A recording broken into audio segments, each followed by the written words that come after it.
Good morning, ladies and gentlemen. How's everybody doing today? Good morning, guys. So, anyways, we're going to jump right into it. We're just going to have some screen share here. Give me a second. So there's really two stocks. I mean, there's more than two, but today there's really two stocks that I like the most that really kind of had my attention and really gave me that kind of want to trade you feeling. So we'll start here with Foot Locker. So first stock on the day that I'm actually pretty excited to watch is probably Foot Locker. Now, if you look, Foot Locker ended up turning into a big short play off their earnings. Dropped all the way out to 43, then it started to bounce, and next thing you know, it just kind of ho-hummed and kind of traded sideways for majority of the day on Friday, and then closed. So today, initially, what I'm actually going to do is I'm going to watch Foot Locker long to see if this starts to get bought up after earnings, see if people respect Foot Locker and think it's on sale. And that's what I'm looking for. I'm looking for Foot Locker to actually turn into a long play here out of the gate. So really kind of following the previous high tops from yesterday, or well, not yesterday, but Friday. So basically put a level right around 44 to 45, and that's kind of what I'm watching. See if we kind of curl around and end up pressing into a long play and starting to gain back some of the loss from Friday's trading. Okay.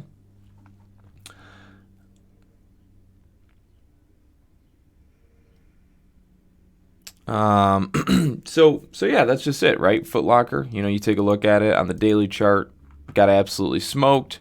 Massive gap here that will be filled at some point in time. So just going to look to see if this starts to try to fill a little bit of that gap in today and try and be long on Foot Locker. All right. Tesla.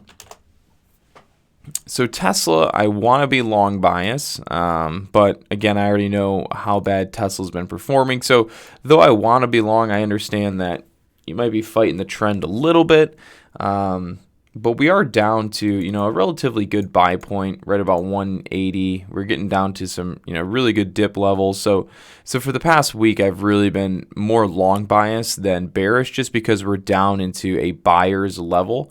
So still going to keep an outlook on Tesla for long bias trading because we're in a long bias buy area. Okay, so I'm not going to be short bias when we're into a technical buy point.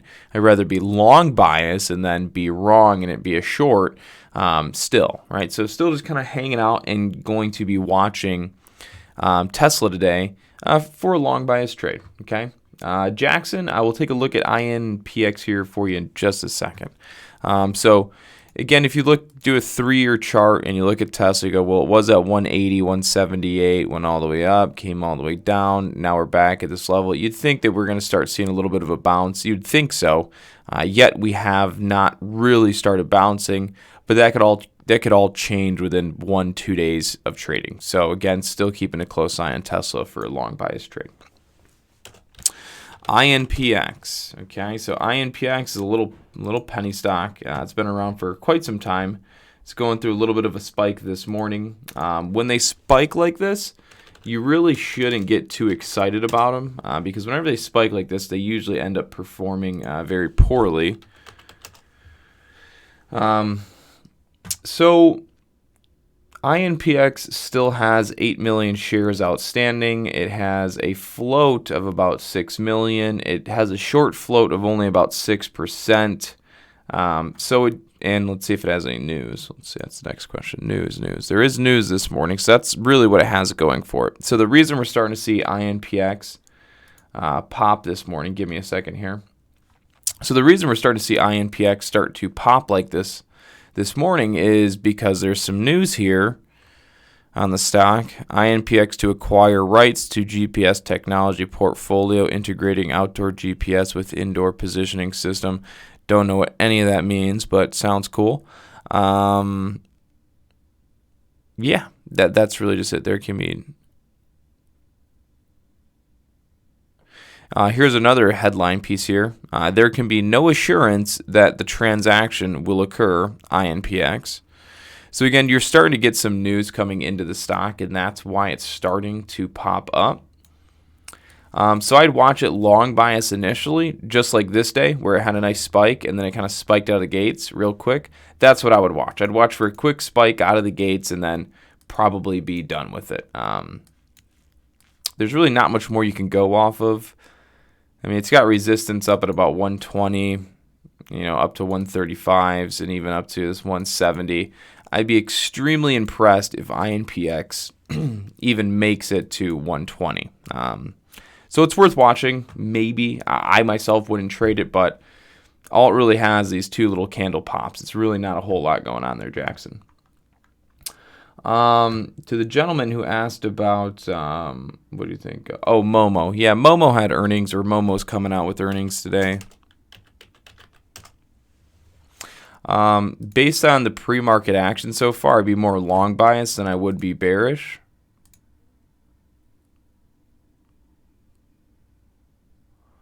Yeah, it's got like a, kind of has a cup and handle, like a funky cup and handle. Yeah, I'd probably be more long bias initially on the stock and a dip buy point. Yeah, I'd be long bias, probably Momo.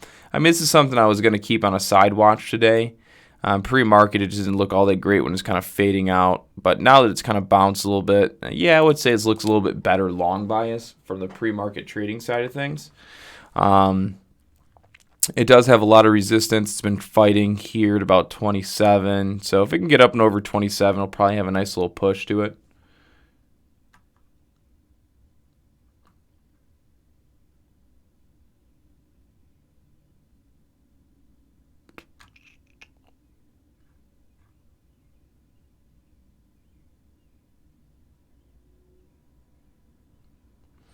Yeah, there's been an upgrade on ATVI. I don't really listen to upgrades or downgrades all that much.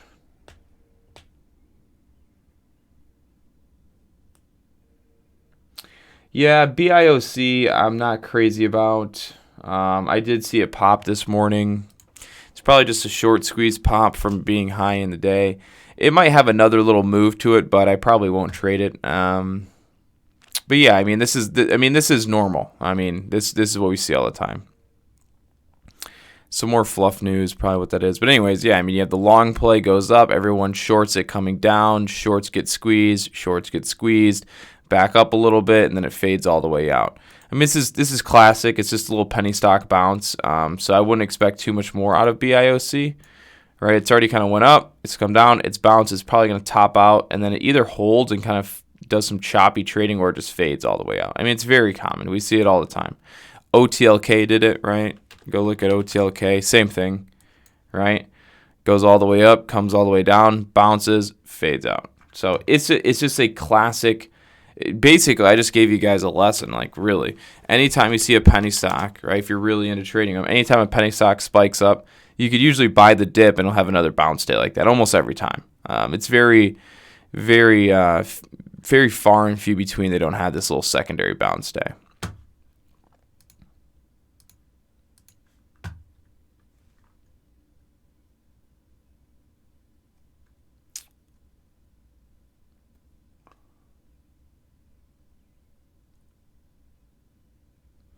I don't even use TradingView, like ever. I've used it for charting, but even then, I still hardly use TradingView for anything.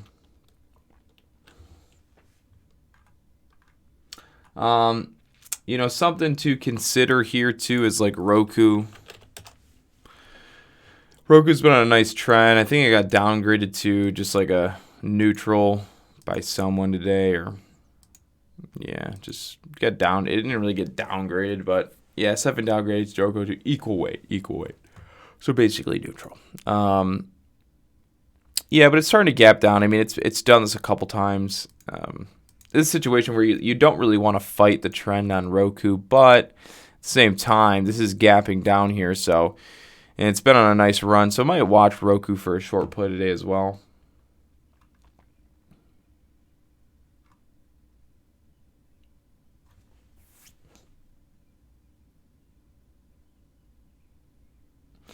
Yeah, there's a lot of news floating around out there about AMD creating better processors, or basically creating better computer parts than Intel and NVIDIA. So, you know, a lot of people are seeing that AMD should kind of run the game in terms of that sector for some time to come. You're right.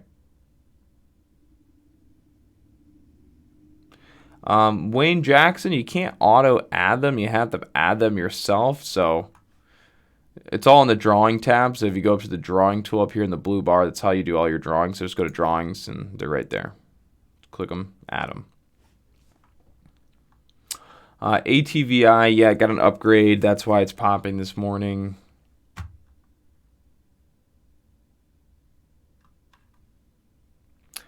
Yep, we already kind of covered Tesla. Will it stay around the 190 price until news? I have no idea. Probably not. It'll probably move by 190 below it. I mean, right now it's at like, what is it even at? I don't even know if it's at 190. Let's see. 192. Yeah, I mean, no, it won't stay around 190 until some news. Tesla on average moves $10 a day. So if Tesla moves its average move for the day, it's going to be at 200 or it's going to be down close to 180 with or without news. So, no, the question regarding will it stay there until news, I would say not, because on average it's going to move 10 points. So if it's going to move 10 points on a day on average, even with or without news, it's going to move well above or below the 190 price. What's on my list for the day? What's literally on screen? Tesla and Foot Locker. Those are the two that I'm most kind of watching today. Of course, I watch many other stocks, but those two I really kind of want to keep an eye on. If they don't move, they don't move. I'll jump to something else if it starts moving. You know, but Roku, Tesla, Foot Locker. What was the other one? Momo for earnings. Mike, we basically do that. Mike Kane, yeah, we go live just like this every single day in our private group, but we're usually live from 8 in the morning till about lunch, 11. So we do something similar. No problem, you got it.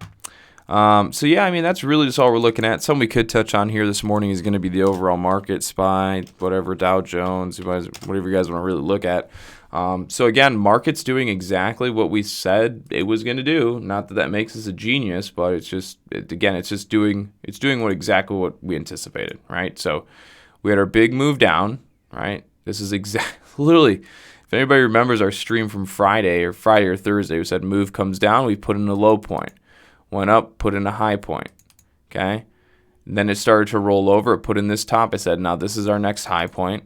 And now this is our next low point, and we're going to find it trading within these 2 points now. So take these ones off, drawing, and remove drawing. Now we're trading within these 2 points, right? So now we're kind of just channel trading in between here. And on the intraday scale, if the market breaks up and over this point, we're going to see it squeeze. And if it doesn't, then it's probably just going to kind of hang out within this level, right? So that's kind of it for the market. If it can get over this like 283, 290 level, right, we'll probably see the market have like a small push or a small pop today.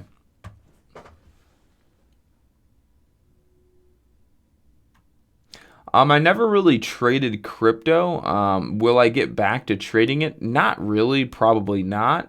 I did a little bit of it, but it just never was really good. I never really liked it personally. And maybe that's it. Maybe that's because I didn't put enough practice or time into it, but wasn't really a big fan of it. Yeah. I mean, if it becomes a new thing, then of course I'll have to transition, but the stock market's going nowhere.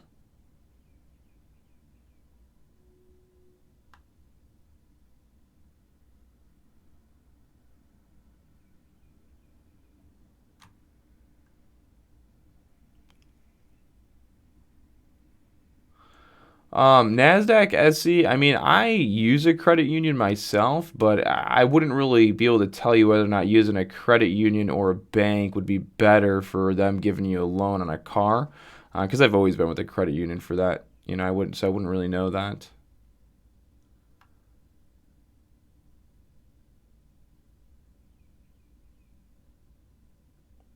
Am I trading CFDs? No, these are shares, stock. AMD, yeah, we kind of already discussed AMD. Yeah, they had a big press conference, basically said they have better parts than all the other guys. I do trade penny stocks only when penny stocks are worth trading.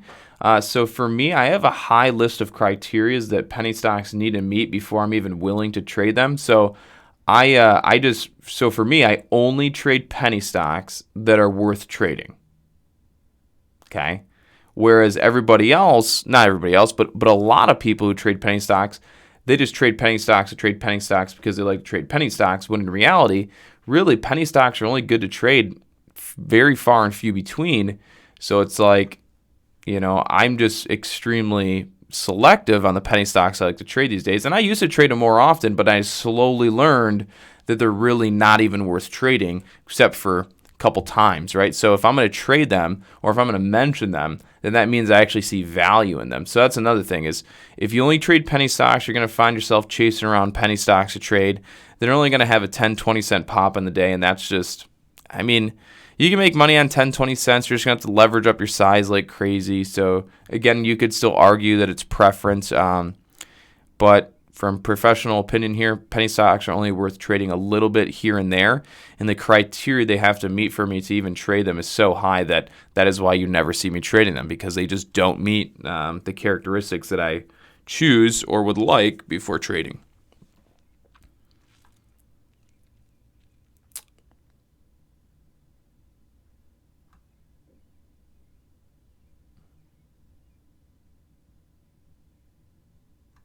Yeah, Robert, there is a cost difference between premium and elite. It is on the homepage of the website.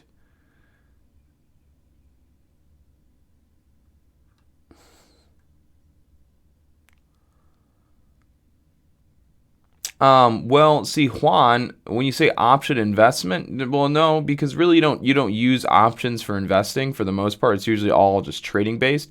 Like 95% of all people that purchase options just purchase it for trading or hedging positions. So really wouldn't use it for investment. But anything you want, right? It doesn't matter. Facebook, Apple, Nvidia, Google, whatever you want to get options on, you could get them on.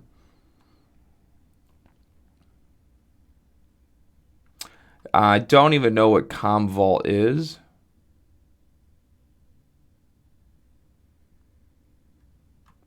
Usually trading about 200 shares, occasionally 300 shares on Tesla per position. Same thing with Netflix. It's usually about 200, 300 shares. Do I use leverage? Yep, I do have a margin account, so I can use leverage if I choose. Do I have a specific strategy for trading? So yeah, of course, there's always different strategy. Like when it comes to intraday, it's the same thing. Wherever the momentum's at, I'll try and be on the momentum, right? If not, then it's all supply and demand, right? For me, it's either wedge-based trading where you're in a pattern, right, or a psychological trading, understanding who's been trading the stock. So can you squeeze short sellers? Really, really, the simplest way to look at stocks is it all goes based on supply and demand. If you can locate where the demand's at for a stock, then you'll always be on the right side of the mood. If you can locate where the supply is for the stock, then you'll always be on the short side. So yeah, I guess that's the best way I can answer that.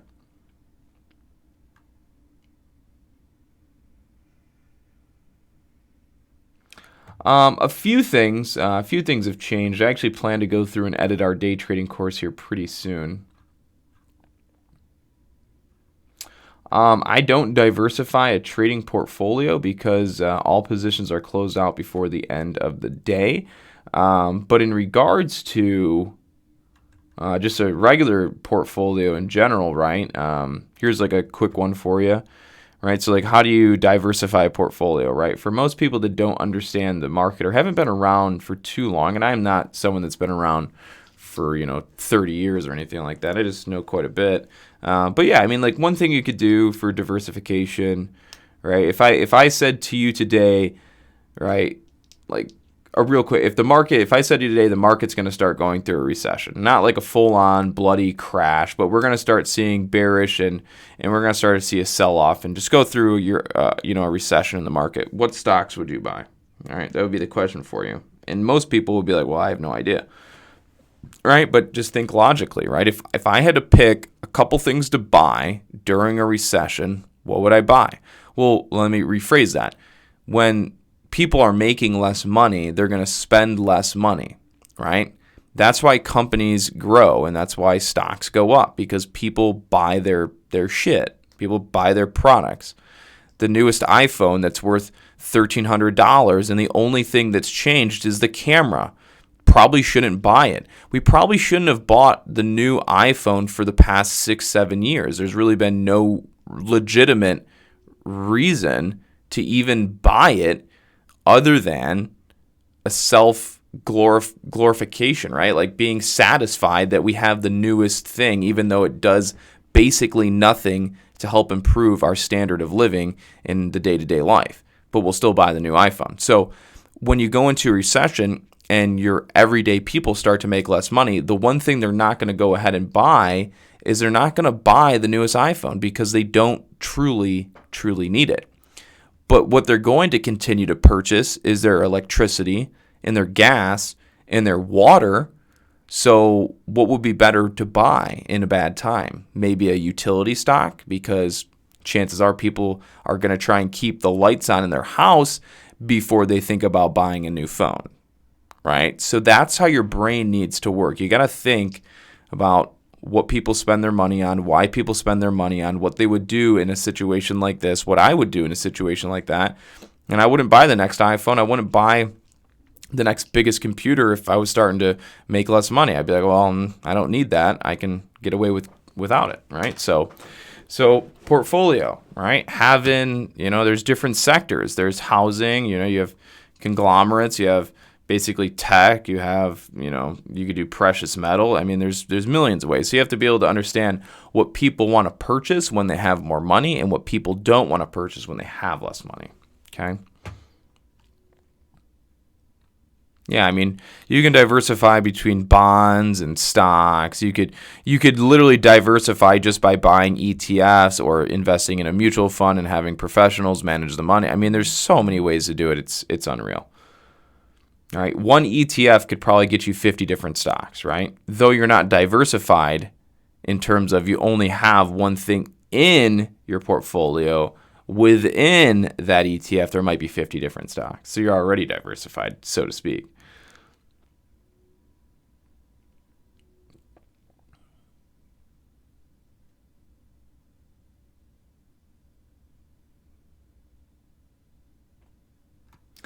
Do I like Shopify? I mean, yeah.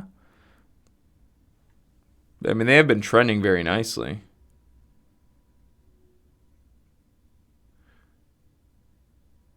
No, I did not start a real estate business. Prices in real estate are just way too high right now. No, I don't know what to say. I mean, I could get away with doing it, but it's just like, if I wait a little bit, I'm definitely going to get a better price. And if I get a better price, then I'm going to be able to buy more than one home or maybe a couple. So it's still not the time to buy.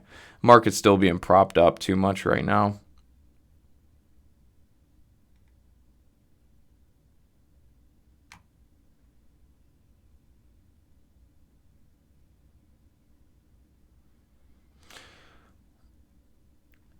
Soldier Boy, there's so many.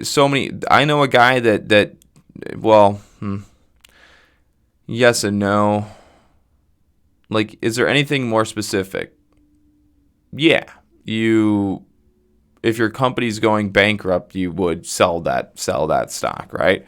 Or if the most that you're willing to lose on a stock is 10% because that's going to throw off whatever it might be, then you close it off after 10%.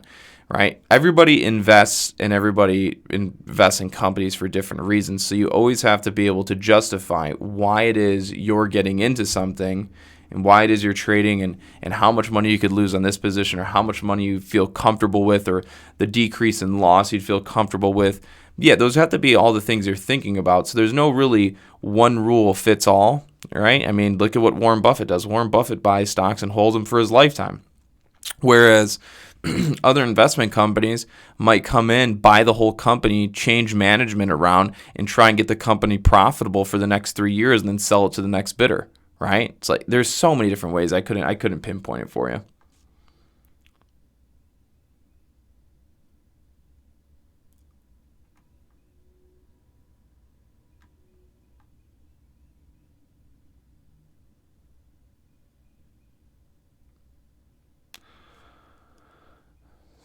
Do I endorse CNBC?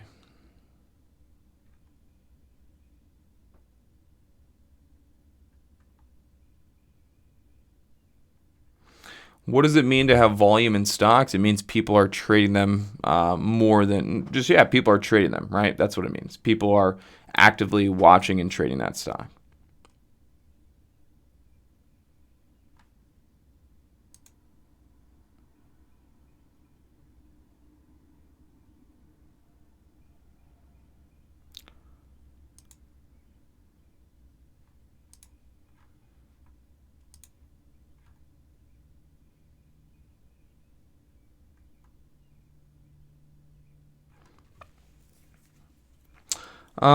Could I explain float? Yes, I can explain float very quick for you.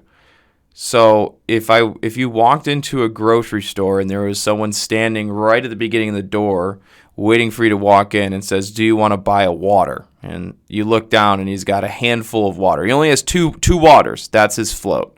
That's the most amount of waters that you can buy is 2. So the float for a stock is the most or the total amount of shares that you could buy on that stock for that day. It is the supply. That is the float. Float is the supply of the stock, in which that is the most amount of shares that you could purchase on that stock for that given day. All right. So with that being said, guys, I have to get back to our private group here. So everybody take care. Have a good day. And I will see you guys all tomorrow morning.